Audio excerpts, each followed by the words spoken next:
that there was some sort of conspiracy to keep from moving forward with a citizen review.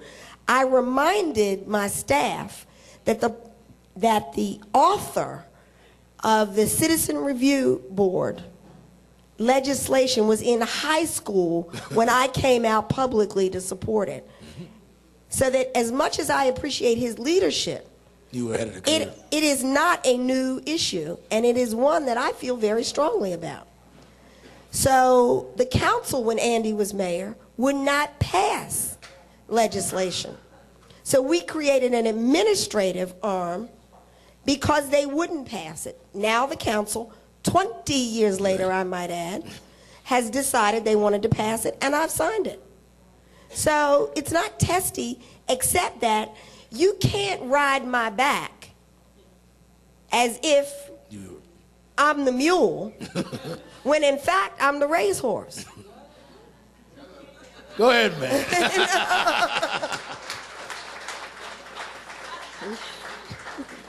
But it's needed because cops are out of control, maybe? Cops need to be reined in? No. Cops have making mistakes? No, it's needed because there needs to be checks and balances.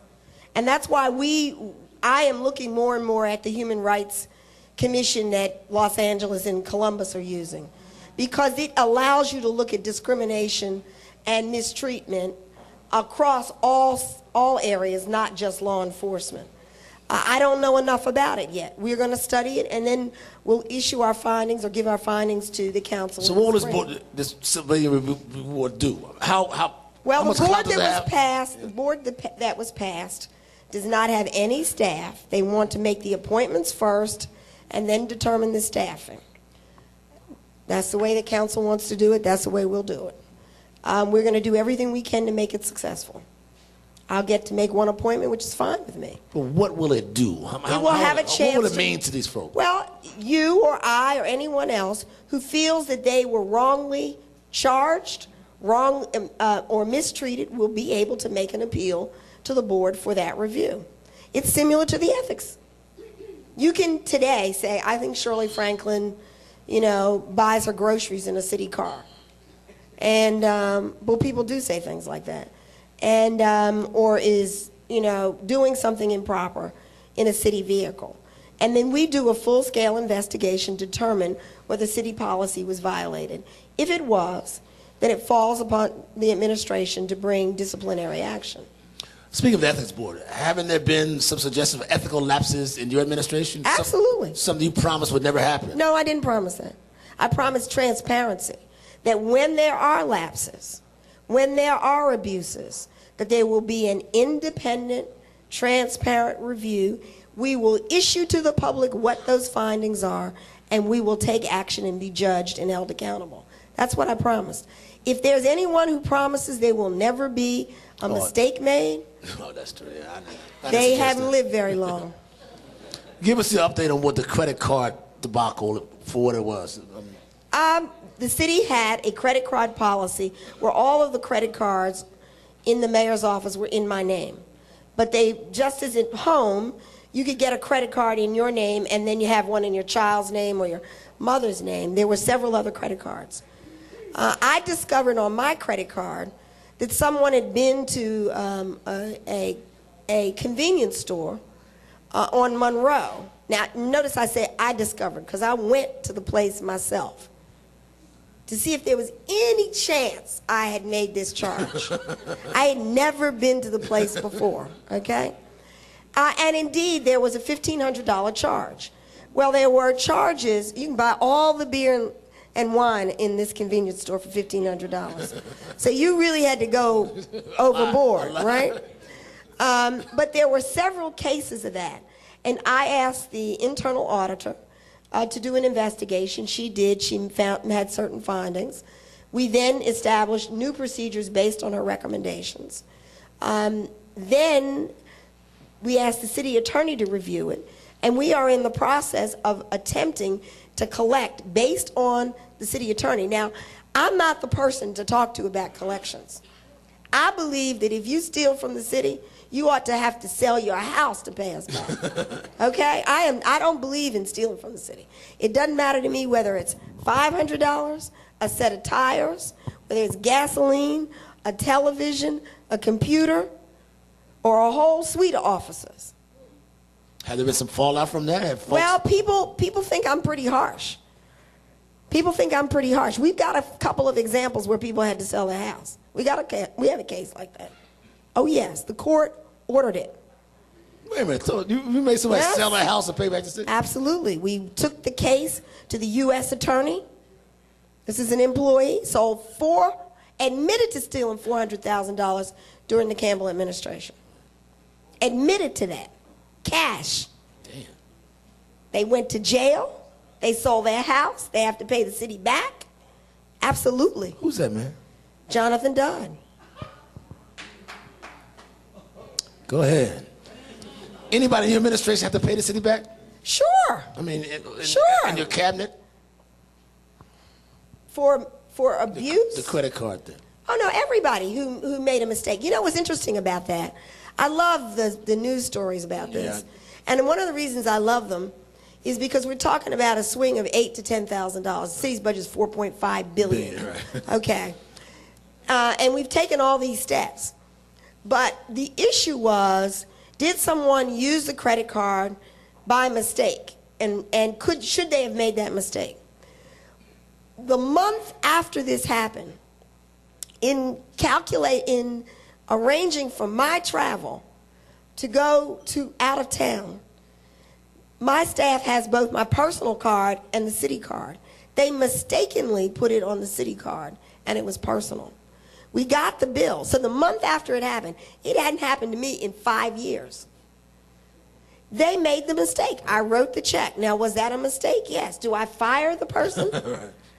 I wrote the check as soon as I found it. I'm going through the credit card. I found it. I mean, I am so bad on this, I will sound like a crazy woman. If I go out of town and the room is charged to the city, and I watch a movie, now this is a true story, I'll come back and write a check to the city for $13.13 for the movie that I watched. Now, I am on the other side. Of Bill Campbell. No, I don't know about all that. I didn't say that. I'm on the other side of this. I've paid for candy with a check because of that. I knew what could happen. I knew about those news stories before they ran. So I knew it wasn't going to happen to me on my watch. Mayor Shirley Campbell. And that's what Campbell. Shirley All right, there you go. Boy, a Freudian slip. The great hope in these interviews that I will make that mistake. But the great hope is that you'll just kind of flub it up. I might. Question, please. Yes. Let me get out of here gently. Mayor Joseph has a question for you. Hello, Joseph. Good. There seems to be a continuous issue relative to water.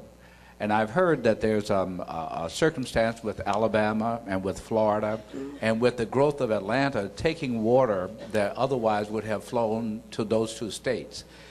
What is the long-term plan of increasing the availability of water for metropolitan Atlanta as it continues to grow without starving Alabama and Florida?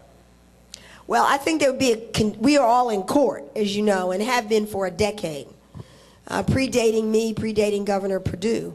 But the fact of the matter is that there is a difference of opinion as to whether they have less water or not. And so I don't want to speak to that issue because it really is a legal issue. However, when Governor Perdue was elected the first time for his first term, I had occasion to be with him, and I presented to him then an idea which I hope that he and his successors will consider. That proposal was that we need to begin to look at desalinization of water, that we need to look at the Gulf of Mexico, we need to look at the Atlantic Ocean, and consider how we might do what some other parts of the world do, which is to take salt water, remove the salt, and create potable water or drinking water for ourselves. The city of Atlanta proposed 4 years ago that we would help to underwrite that initial study. And we're proposing that we would do that with the state of Georgia. But so far, the state is still studying that and reviewing it and that proposal. But we're going to have to find new sources of water. We're going to have to learn to conserve water, change our building standards so that we're collecting, so that water is not draining off, but rather going through the ground like a porous surface as opposed to impervious where it flows into the sewers. But we're going to need new sources of water. And every time I travel, I was in Dayton, Ohio, and Dayton, Ohio has 5 rivers in the city. So I started talking to the mayor about Dayton as to whether she would like, notice I said she would like to begin conversations about how to pump. Dayton is losing population. How water might be something they export to people like us. Not today or tomorrow, but in 15 or 20 years. Water is pumped from outside of New York City into New York City. Water is pumped outside of California into California. So there's no reason to think that Atlanta would not be able, or Georgia would not be able to do that. And I think we're going to have to look at, in addition to conservation, keeping our system in good working order so we don't have unnecessary leaks and loss. In addition to that, I think we're going to have to find new water sources. And I speak on this issue so much at the Atlanta Regional Commission. They finally created a water committee, subcommittee, and I'm chairing the committee. So, I mean, you are dead on. If we don't do that, nothing we do will matter to our children when the economy dries up because there's not enough water.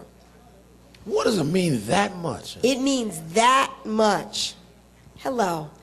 Mayor Elliott has a question for you. Yes, Mayor, I'd like to know, how can we address some of the cries of our inner city youth with the problems and the issues they're facing today?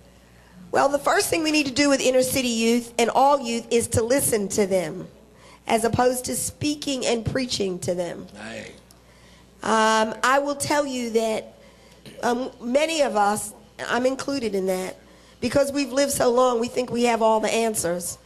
And it's really important that we find more vehicles to listen to the youth. I have taken on a couple of initiatives.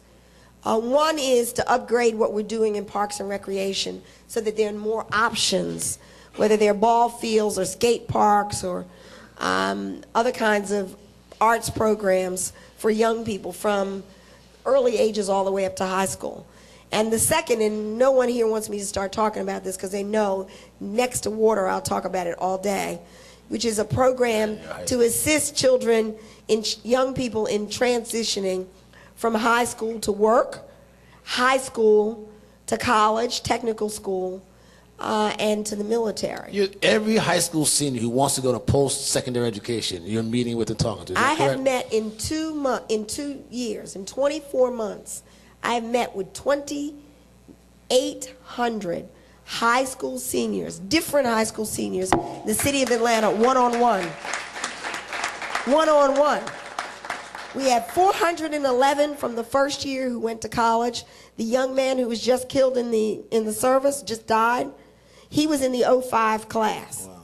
He would have been one who could have gone on to technical school or college. He chose to go in the military. And I say that's a wonderful choice if you make the choice because it is not viewed as the only choice you make. There's over 700 students from the 06 class who are in technical school or college or some sort of training program.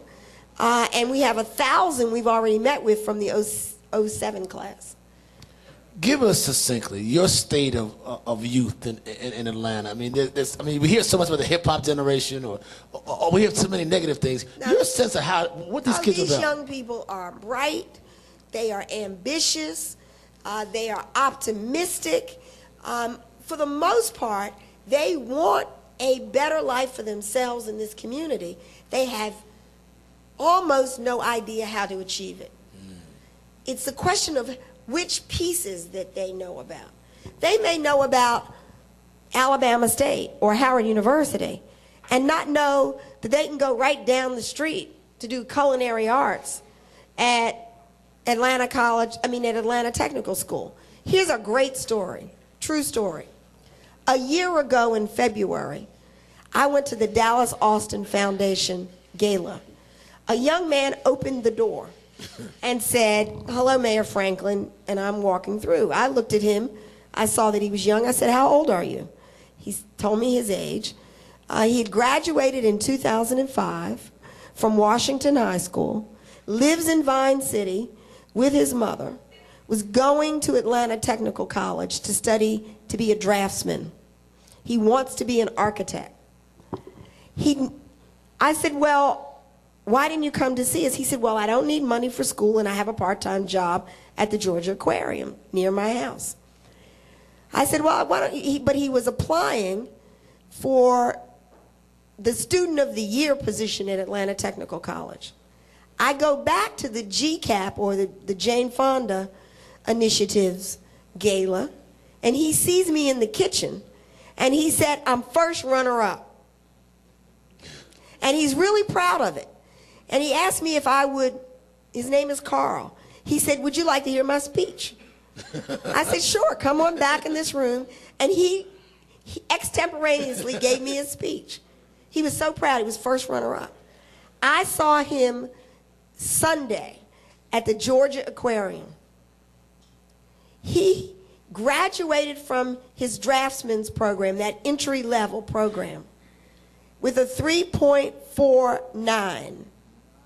He's still waiting tables. He's now at Georgia Perimeter going to college. That's what I think our youth are doing. If they have a plan, if we can help them develop a plan, the resources is there. He didn't have a computer that first time I met him. A week later, he had a laptop computer because our program was able to give me. How are you going to be a draftsman in today's world without a laptop computer? You can't do it. He was trying. I find that across the board. This notion that our youth are not interested and disengaged, and I mean, they may not be civil rights heroes like John Lewis, but I mean, I want somebody else in here to raise their hand who was. You know what I'm saying? I know when the call by SNCC was to come south to do voter registration, I didn't come. So, I mean, all of a sudden we're saying that they've got to step up and be so different than 99% of us were. You know, if they get a solid education, if they have aspirations and they follow their dreams, that's what society needs to expect of them. So I think our youth, I mean, Atlanta Public Schools is doing a better job in preparing them, and there are hundreds of opportunities that we can help them with. The question is not what are they doing. The question is what are we doing? Next question, please. Mayor Kevin has a question. I'll make my answer short. I'm sorry. Okay, Mayor. Well, first of all, I think what you are doing is a great job for everyone in the city of Atlanta. And I have a concern about corporate America in the city of Atlanta. We lost Bell South headquarters due to merger activity. We almost lost Delta, and then there's been the closure of the automotive plants. What incentives do you have for corporate America to make Atlanta an appealing choice to make home for corporate America, which would improve the overall economy and make people able to afford those homes you talked about earlier? Good question. That's a great question. In a global economy, there's not a lot we can do about mergers and acquisitions across the globe. It happens every day. We are often in Atlanta the beneficiary of that because companies merge, they start new smaller companies, emerging companies, and we are often the beneficiary of that. So Atlanta has really benefited. The national news goes to these gigantic companies, these large Fortune 500 companies. And we haven't given up on getting AT&T to move their headquarters to Atlanta. I mean, San Antonio is a great city, but you can't connect with the rest of the world from San Antonio as you can from Hartsfield-Jackson Airport. So what we can do about it is continue to invest in our infrastructure, continue to invest in our youth and education. An educated workforce will take us a long way. People who are relocating companies, starting companies, are looking for an educated workforce. So we have to invest in education and re-education. In addition to that, they're looking for partnerships with the public sector. So we need mayors and governors and county commissioners whose doors are open to business leaders so that we can have a dialogue. We don't have to always agree, but we need to be able to have a conversation about whatever the issues of the day are. And those are some of the things. Safer, cleaner, accessible. Atlanta moved from number 1 and number 2 in violent crime to number 17. This is a case where we want to be number 50th. Not number 1, right? Not number 1. Thank question. you. Mayor Beverly has a question. Okay. Mayor Franklin, in the most successful cities, such as New York and Chicago and LA, they have a very vibrant arts community. And I want to know, what are you doing, or what are your plans for encouraging the art community here and encouraging the growth of the community, but also encouraging the participation of the citizens in that community so that it stays here and it doesn't die off? I thought the best job in the world was Commissioner of Cultural Affairs. Yeah, that's what you were. That's right. I mean, I did that for 4 or 5 years, and I thought, Jumanji Theater and all that. oh, I thought it was the best job in the world because I got to work every day with creative people, and to listen to them, and to watch, and to learn, and actually develop some of my own creativity as a result of that. I actually took a creativity class last year. That was a big. On my nickel, by the way. I found a class where everybody, where artists taught the class, and my staff said they thought I was already too creative and they didn't want me to go. But the city has to invest in arts and culture. We have to find ways to support institutions, large organizations and small.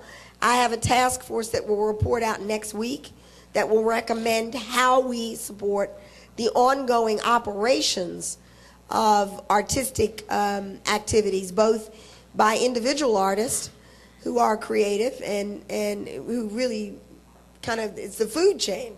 It starts with the individual artist and moves on up to the larger organizations. It's going to cost money, and it's going to take us some time to figure out how to invest that money. But in addition to that, we started a program, this is our 2nd year, called the Arts Experience for Atlanta Public School students. And the commissioner and the director and I were sitting at a budget meeting bemoaning the fact that arts are not in schools anymore. That's right. So we said, instead of trying to complain about it, let's just do it ourselves. So we guarantee every student in Atlanta Public Schools an age-appropriate, off-site arts experience by grade, and we raised $300,000 to pay for transportation and admissions costs. And every grade from kindergarten all the way up through the 12th grade. I went to see Porgy and Bess with 4,000 ninth graders. And the thought was, from some of the teachers and educators, that they would not be interested. But once the curtain went up, you could hear a pin drop. They had never imagined. I didn't go to the opera in 9th grade. I don't think I knew Porgy and Bess at 9th grade. But they were completely mesmerized by the experience. 4th graders went to the Nutcracker. A group went to the Hammond's house. Another group went to the Carter Center. So every year, if we do that, as you move through public school, you get exposed. Now, one other program, the Bureau of Cultural Affairs has art school in the summer, and 80 students who are interested in all disciplines can apply, and they actually get hands-on experience with a working artist for 6 weeks, and we pay them. So they don't have to go to a summer job. In addition to that, the Bureau found 40 violins in a closet.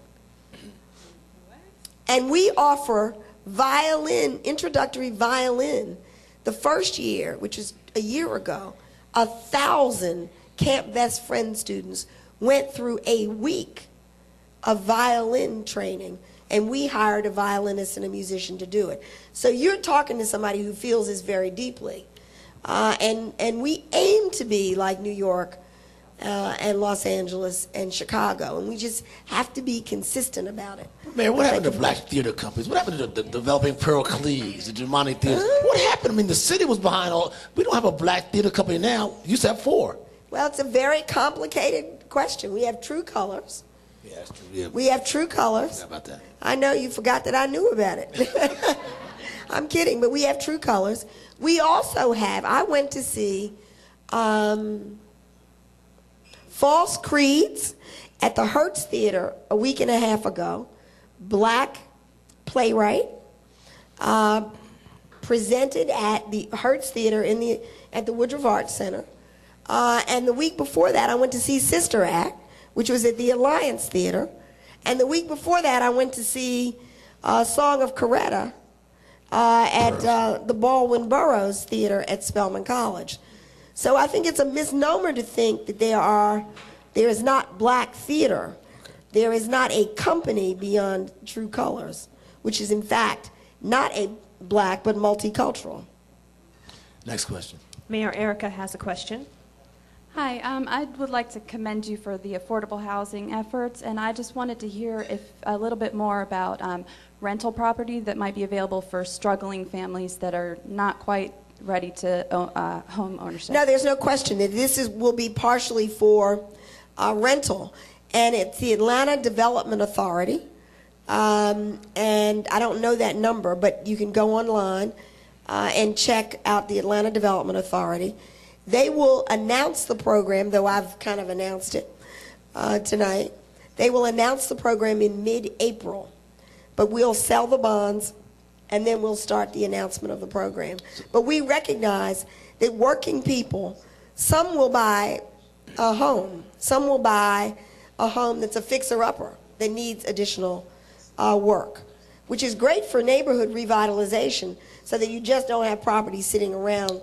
And then some will need rental property. So this is a new unannounced program. You know. The details are unannounced. We've announced that we're going to issue the bonds. I thought I saw a check or something in the papers. Yeah, you saw a check or two. $75 million takes more than one check. Especially the way you guard it. Next question, please. Mayor, Bishop Clarence has a question.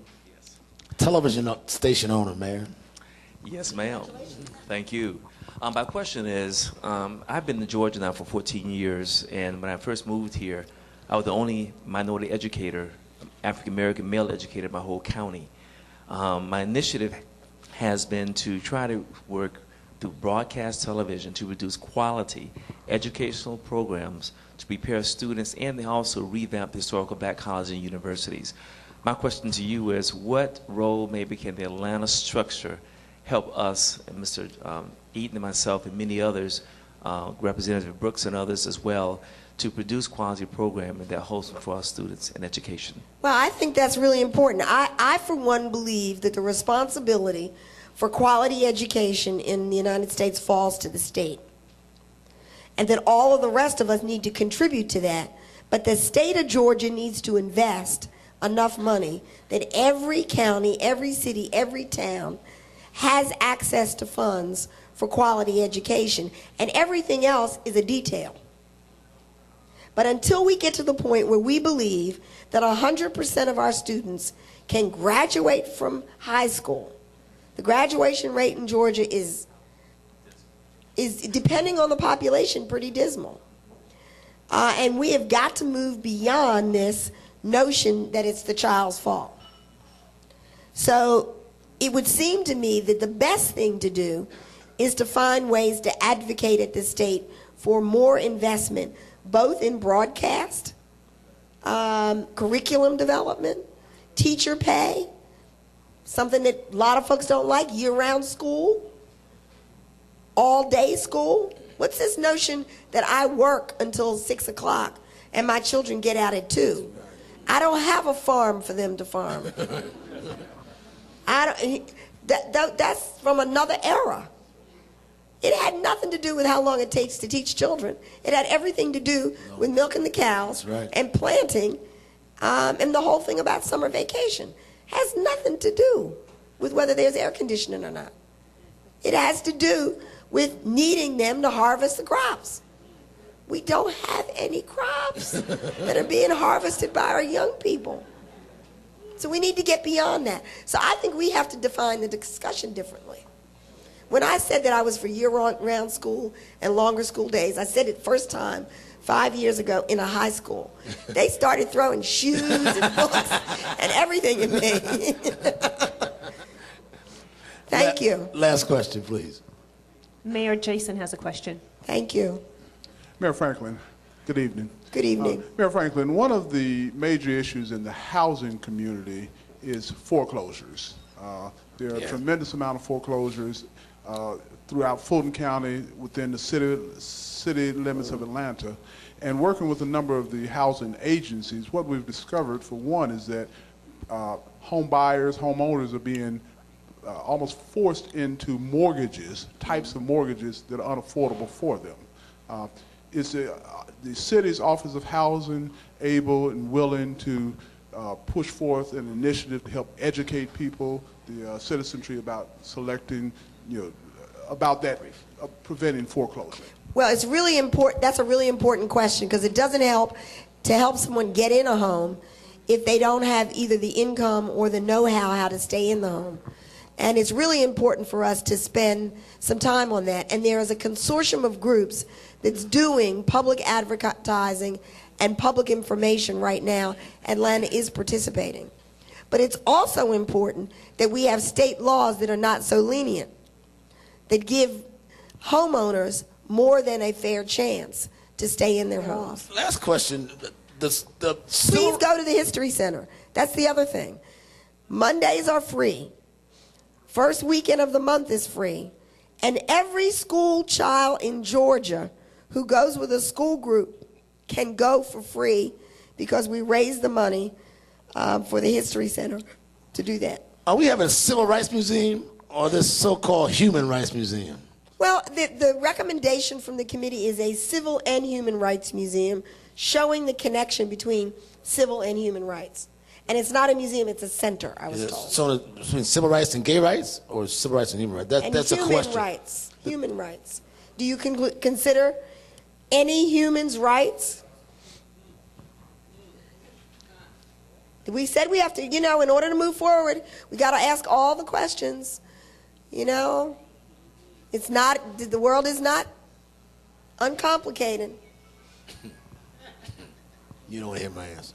Well, the truth of the matter is, we have to, it's important to tell the civil rights history. Right. But the civil rights community was very clear in all of their discussions with me that the work of that movement is not over. I got you. And therefore, we cannot treat this as if it was over with the Voting Rights Act.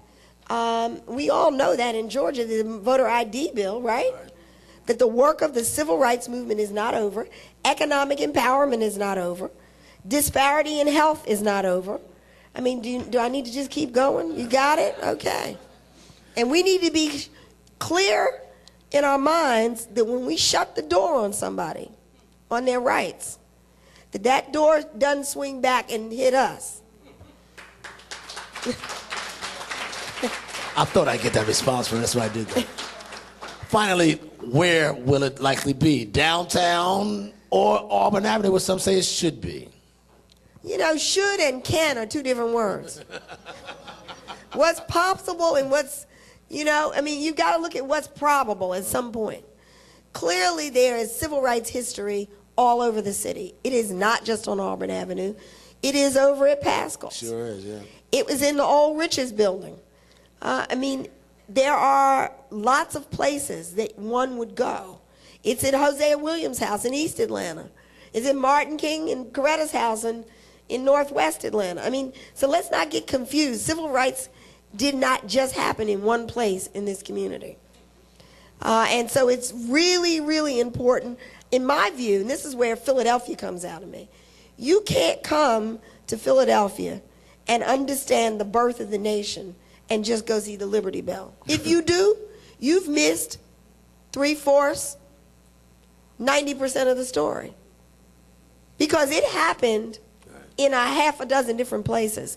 The center might be a gateway to all of the other locations. And if you see it as tied together, the location becomes a lot less important.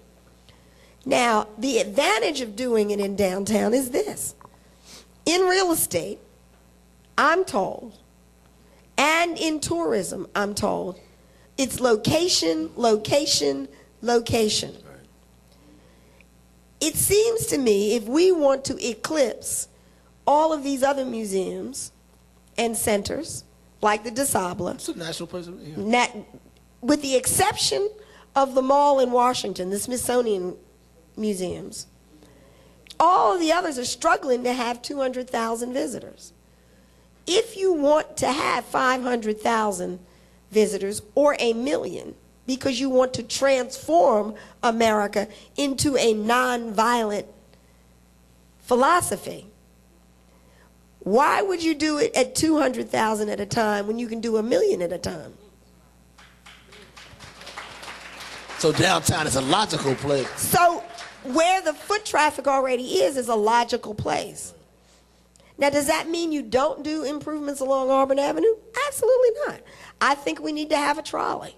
I think we need to invest on Auburn as Egbert Perry and the Integral Group and Big Bethel, the Park Service. There's tremendous investment. One more story. 4 weeks ago, my grandson, who is 7, I asked him what was new. And he said, well, he started telling me about the story of Dr. King, which he saw a video at school. So I said, okay, I'm going to take him to the birth home. So the next 2 Saturdays later, came downtown. I drove myself, and the two of us came downtown to the birth home and to the historic site. It turns out he had been to the crypt. Once he saw it, he realized that he'd been there before because he remembered the reflecting pool in the crypt. So I'm going through the tour at the birth home. No one else from Atlanta is there. And the tour guide didn't realize who I was. At first, I had a few facts that maybe kind of revealed it after a while. I tried not to be too chatty and let him do his job. There were thousands of people from all over Atlanta at the historic site and at the birth home signing up. It was amazing to me. So that we are already a tourist attraction. The whole city is. What we have to do is to tie all of that together. And finally, how does Coretta's monument, whatever you do for Coretta Scott King, tie into that? And what is it likely to be? I don't know what it will be. I know the truth of the matter is the council hasn't sent it to me yet. They thought they had. But I don't have it yet. I don't have the recommendations from the commission yet. But that said, I think that there are some good ideas. There's a rose garden, there's a monument, there's the naming of a park. I mean, I think the city has to be rigorous in its celebration. What do you want? Oh, no. I think this is a community decision. We have to be rigorous in our celebration of Coretta King's legacy. She has a legacy that is very closely tied to Dr. King's, and she has a legacy that she continued after his death. And it's important for us to see her for the strong, courageous woman that she was in her own right. So I think we do need to celebrate it. But the way you're going, you won't leave anything for these other candidates to do. I mean, when they become mayor. You got all this on my plate. Mayor Shirley Franklin, believe me, you're the best. You're the best. You're the best. Thank you. Thank you all. The world's greatest mayor. And now my partner and friend, Jim Welcome, with his closing commentary. Thank you, Mayor. Good evening, everyone. This is the part of the evening where I get to talk to you about what happened.